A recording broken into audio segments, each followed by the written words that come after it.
I have decided not to vote at all at the next general election. There's no party out there that represents me politically or spiritually, for that matter. The Conservatives are the Conservatives. You vote for them, you basically get Labour. You vote Labour, you get the EU. And if you vote Reform, what you get? You get Richard Tice. And quite frankly, I think Richard Tice is a fraud. This is the guy who advocated for mandatory jabs during the height of the lockdown. And he also publicly stated his support for Zelensky, of all people. He reckons he's a good guy. It's a no from me. I simply can't vote for the guy as an alternative to the Conservatives and Labour. And if you think I'm voting for the Lib Dems, well, I haven't been kicked in the head by a horse yet, so it's not going to happen. Now, the only reason I would ever vote for Reform is if Richard Tice was replaced by Anne Widdecombe. I like Anne Widdecombe. She is a conviction politician. She means what she says. She is passionate. She is British through and through, patriotic to the core.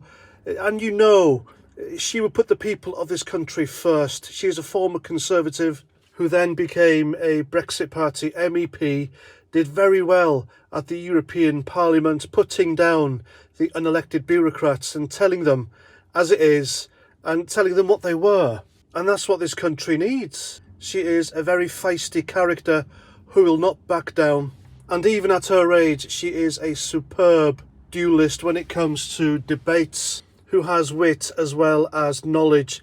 That's the sort of person I would like to see lead a party that I would vote for.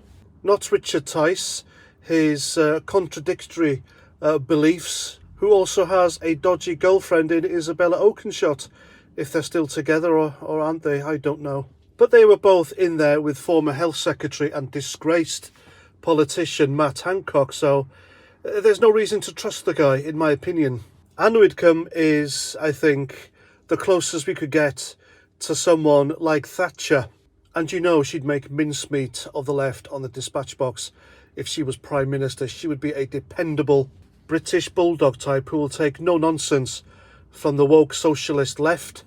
And she also gave our good friend and fellow YouTube channel, Rotten Politics, his name. So there we go. So you see, it's pointless just voting for Reform just because you don't like the Tories and Labour, especially with someone like Richard Tice at the helm, because he's not a conviction politician. I'm sorry to break the news to you. I think he's as dodgy as the rest of them. You get Tice, you get the Tories, you get Labour, and therefore your vote means absolutely nothing. So if you're going to Reform are going to need a leader like Anne Widdecombe, a leader who will actually make a difference. And I dare say she'd be far more dependable than Nigel Farage as well. And there we go, that's my opinion, that's my tuppence. Please let me know what you think in the comments. And until the next time, have a great day, look after yourselves, and Roger Trout.